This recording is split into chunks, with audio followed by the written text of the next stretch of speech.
Il me faut mettre en musique des passions véritables, des passions humaines, l'amour et la douleur, le sourire et les larmes, et que je les sente, qu'elles m'empoignent, qu'elles me secouent. Voilà une citation de Puccini qui résume admirablement bien le dernier opéra de la saison, La Bohème.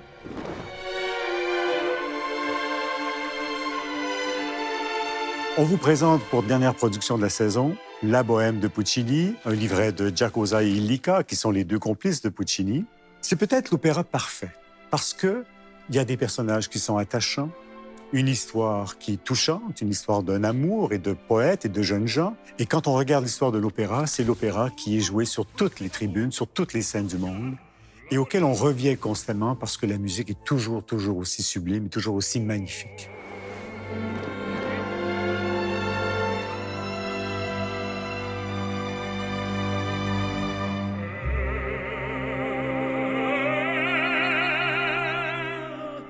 La Bohème de Puccini raconte en fait une histoire assez simple. C'est l'histoire de 4 jeunes artistes qui vivent la vie de bohème.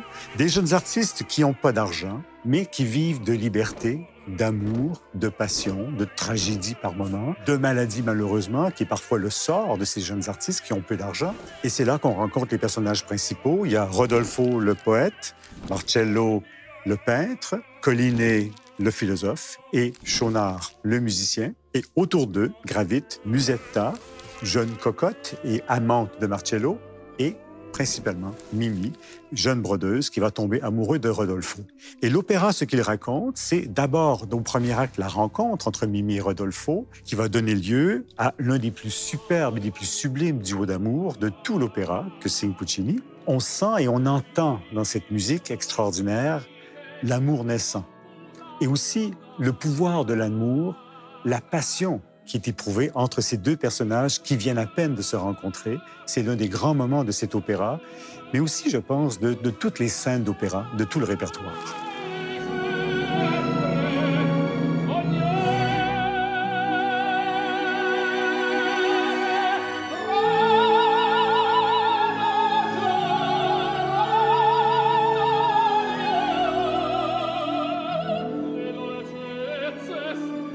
Au deuxième acte, il se retrouve, donc c'est la veille de Noël, on se retrouve au Café Momus à Paris, qui a réellement existé à Paris. Et là, on va justement célébrer Paris. Au troisième acte, là, on change de registre et Mimi décide de quitter Rodolfo parce que Mimi, elle est malade et vient lui dire, dans le fond, quittons-nous, attendons jusqu'au printemps, mais quittons-nous. Parce que ça ne peut pas fonctionner. Je suis malade et ça coûterait trop cher aussi pour avoir des soins, en quelque sorte. Et là, elle chante une magnifique musique qui est, somme toute, assez nostalgique. On sent donc toute la peine qu'elle éprouve à devoir quitter Rodolfo, mais on sent aussi toute la tension, toute la passion qu'il y a entre elle et Rodolfo. Et en parallèle ou en contrepoint avec cet air, il y a Musetta et Marcello qui se sont retrouvés, qui se chicanent toujours, comme ils se sont toujours chicanés, et ça donne lieu à une scène absolument extraordinaire.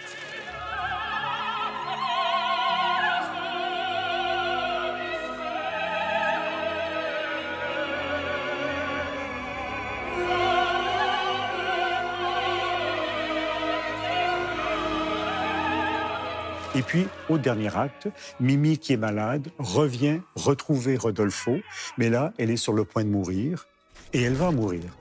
Elle va mourir d'un mal qui caractérise le 19e siècle, et c'est la tuberculose. Alors là, vous avez donc la scène, vous avez l'humour, la passion, la tragédie, la comédie. On passe donc de scènes festives, de scènes assez spectaculaires, à des scènes beaucoup plus intimistes. Et celui qui a écrit l'histoire, qui raconte cette histoire, c'est un écrivain qui s'appelle Murger. Ses parents voulaient qu'il soit avocat et fonctionnaire. Lui a décidé d'assumer sa vie d'artiste et de documenter, en fait, cette vie d'artiste dans le quartier latin de Paris des années 1830-1840. Les bourgeois étaient, disons, voyeurs de cette vie de bohème, de cette vie de jeunes artistes pauvres, mais libres, qui avaient choisi donc de vivre pleinement leur vie de bohème. Alors Murger voulait donc dénoncer cette vie bourgeoise en écrivant et en documentant la vie de ces jeunes artistes. Et c'est pour ça que la vie de bohème, c'est beaucoup plus que la vie de ces 6 jeunes qui vivent ensemble. C'est aussi une critique de la vie sociale. Et c'est très souvent ce que l'on trouve à l'opéra, c'est un commentaire critique sur une période de la société. Là où réside la réussite de cet opéra, c'est dans la musique de Puccini. Puccini devient, après la mort de Verdi, le grand compositeur d'opéra italien. Il va mourir en 1924, pour vous le situer dans le temps. C'est un compositeur qui va écrire une dizaine d'opéras, et chacun des opéras va devenir une sorte de modèle, une sorte de hit à l'opéra, parce qu'il raconte des histoires, somme toute, qui nous interpellent, qui nous ressemblent aussi. La Bohème est un exemple parfait de cette histoire. Une vie assez simple, des préoccupations assez simples, donc des gens qui s'aiment, une relation qui se noue, qui se dénoue.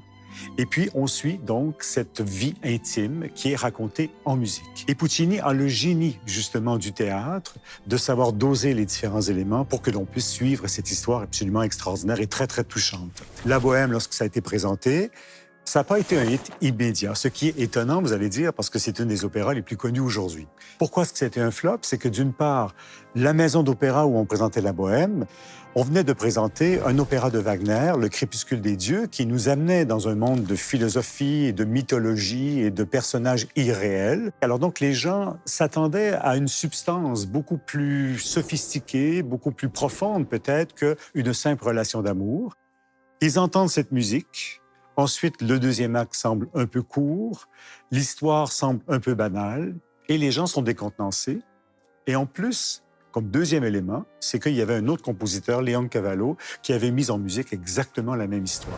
L'opéra va être repris quelques semaines plus tard, et là, ça va devenir donc l'opéra populaire que l'on connaît aujourd'hui. La production qu'on vous propose de La Bohème, elle sera signée du metteur en scène québécois François Racine, qui est un habitué de notre maison. Et puis, il dirigera plusieurs chanteurs qui font partie actuellement de l'Atelier lyrique ou qui ont fait partie de l'Atelier lyrique. Alors, on trouve dans le rôle titre de Mimi, Lauren Margeson, une ancienne de l'Atelier. Dans celui de Musetta, qui est la complice de Mimi, Andrea Nunez, aussi une ancienne de l'Atelier. Et puis, dans le rôle titre de Rodolfo, Frédéric Antoun, le ténor québécois qui fait une fulgurante carrière en Europe.